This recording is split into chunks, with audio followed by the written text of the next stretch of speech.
Now, over the weekend, comedian Jon Stewart had participated in a Q&A session, and in it, he went to the defense of Samantha Bee, as well as some other things. All right. Now, on Samantha Bee, who, of course, had said something, I guess you could say was terrible about Ivanka Trump. I actually thought that was kind of spot on, kind of accurate, in the context of an immigration story. Now, of course, the right wing, their hair was on fire. Oh my God, fire Samantha Bee. Fire Samantha Bee. She's terrible. She is the worst. Now, on that, Stewart said, quote, that the right sets up a moral code and decides they're not going to follow it. Well, now he referred, of course, to Roseanne. Now, Roseanne, a couple of days prior, had made a statement about Valerie Jarrett, basically comparing her to a monkey. So that has a long racist context in history, all that stuff. So anyway, now, on Roseanne, well, it's funny that the right went crazy because Roseanne has also used that word on Twitter. And I'm going to say it here. He has said the word cunt. Now, Stewart said, quote, they don't give a shit about the word cunt. That is probably, he says that instead of please, I'm guessing. Now, he also noted, this is from the Daily Beast. He noted that Stewart thought B's apology was a waste of time. He said liberals can never make the right give up its we're the real victims game. Because it's a game, it's a strategy, and it's working. Well, that is absolutely correct. Look, why do you think I say let's not apologize to these Neanderthals? Why? It's because they're going to use it. They're going to use it against you anyway. So what's the point? Look, it's never been about morality. It's this faux outrage for outrageous sake. I mean, and look, we do have outrage from establishment liberals. I'm going to get to that too. But Republicans walk around saying, with shirts that say, fuck your feelings. Really? I mean, what? So you can't actually go and hurt a conservative's feeling? Well, that's really strange. But anyway, now on to liberal hypocrisy. Now, Stewart said actually something very interesting about the Russia investigation. He said he warned against relying on the Mueller investigation or any other scandal to force Trump out of office before his first term is up. He said, quote, in the same way that Donald Trump doesn't really care about the word cunt, let's be honest with ourselves. We don't really give a fuck about Russia. He goes on to say, if the Russians had somehow helped Hillary Clinton and had prevented Trump from being elected in the first place, Democrats would have tried their best to look the other way. But now we've got to act like it's super important because we think it could end his presidency. Fuck impeaching the guy. Fuck any of that stuff. Beat him in an election with ideas. Yes. God, I miss Jon Stewart.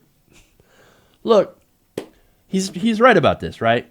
The Democratic Party as a whole does not care about Russia. This is then nothing more, and I've said this before, a cynical ploy to blame their election loss on something else other than their terrible choice in Hillary Clinton. It's also a pipe dream of getting him impeached. I think impeachment is super unlikely. Look, we know the extent of what Russia did to help sway the election. They bought Facebook ads and they ran memes. Wow. I mean, look, this is something that we have probably done to other countries. Now, look, do I think that Donald Trump has done money laundering? Of course he has. Will he get in a little bit of trouble, slap on the wrist for doing some financial crimes? Maybe. And I definitely think he did financial crimes. And that's the stuff, that's the part of the Mueller investigation that actually interests me. I actually think that I actually support that part because, yeah, let's see what kind of financial shit Trump has gotten himself into. But as far as being removed, no, he's not going to get removed. You're not going to remove a sitting president for being a money launderer. I'm sorry. So, look, the point is here, and again, Stewart is correct. Why don't we battle the Republicans? Why don't we battle against Donald Trump? Why don't we resist against Donald Trump by actually doing policy? Good policy that Americans love. Things like Medicare, Medicaid, Social Security, right? Expanding Social Security, doing Medicare for all, free college, a living wage. For God's sakes, you have these policies that are incredibly popular. Why don't you run on it? Oh, that's because you're not a real resistance. Like, you have Heidi Heitkamp that is cozying up with Donald Trump. You have Joe Manchin cozies up with Trump and the Republicans. They are Republicans. They are Republicans. So that's the reason. And our stupid Democratic leaders, Chuck Schumer, Nancy Pelosi, they're like, oh, no, you don't understand. We have to protect the moderates because that's how we'll win an election. No, that's how you lose an election. That's how you lose over 1,000 seats over the last 8 years combined. That's how you lose when you run to the center, which is actually to the right. You win when you run on policy, on good popular policy. The Republicans don't have that. What's their policies?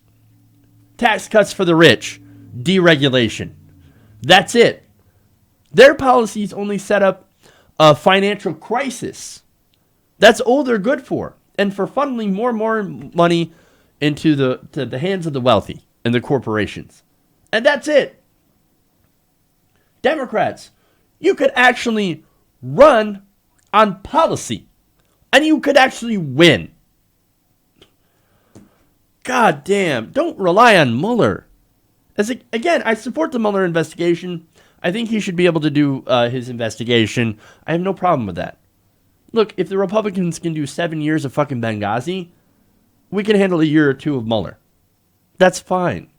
And look, most likely, there will be some financial crimes. Of course they will. But look, don't rely on Mueller to remove Donald Trump. He's going to probably find that Trump is corrupt. And maybe he does have deals with the Russians. But look, nonetheless, if the situation, and this is what John was getting to, if the situation were reversed, and we had Hillary Clinton in office, and we find out that she had gotten money from the Russians, or help on behalf of the Russians, or whatever country, right?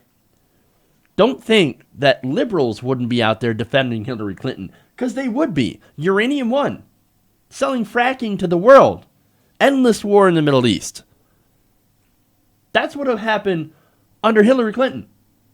Look, Democrats, and we have an example of this. Democrats fell asleep during the Obama administration when all this shit was already going on. Where were you, liberals? Where were you? You were suddenly so outraged about all this stuff. Where were you? All I remember is a small group of progressives in independent media that were actually talking about these real issues. Now, conservatives, of course, were just throwing mud. They were throwing bullshit like, oh, Obama and Hillary are literally the devil. I mean, and they're demonic. They smell like sulfur. When we were here saying, hey, maybe it'd be great if the liberal president, Barack Obama, wasn't doing drone strikes in the Middle East. Well, that would have been great. It's great if we don't do that. Especially signature strikes that kill American citizens overseas. Maybe it'd be great if we didn't do extrajudicial killings. Maybe it'd be great if we didn't run black sites. I mean, where were the rest of you when we were calling out that shit? Where were the rest of you? But I forget, especially when it comes to so-called liberal media, right? They were worthless, partisan hacks. Democrats, you want to win? Run on policy. Stop putting your trust, stop putting your faith in just Mueller, in a Republican, by the way, who is running a Republican investigation into a Republican president. and actually run on policy, real policy. That's the only way that you're going to win. Jon Stewart is 100% correct, and I'm glad that he came out and he had the balls to come out and say this. Hey everybody, thanks for watching this video. If you want to see more like this, please hit the subscribe button below. And if you want to support truly independent progressive media, please consider becoming a patron at patreon.com/TYTNation.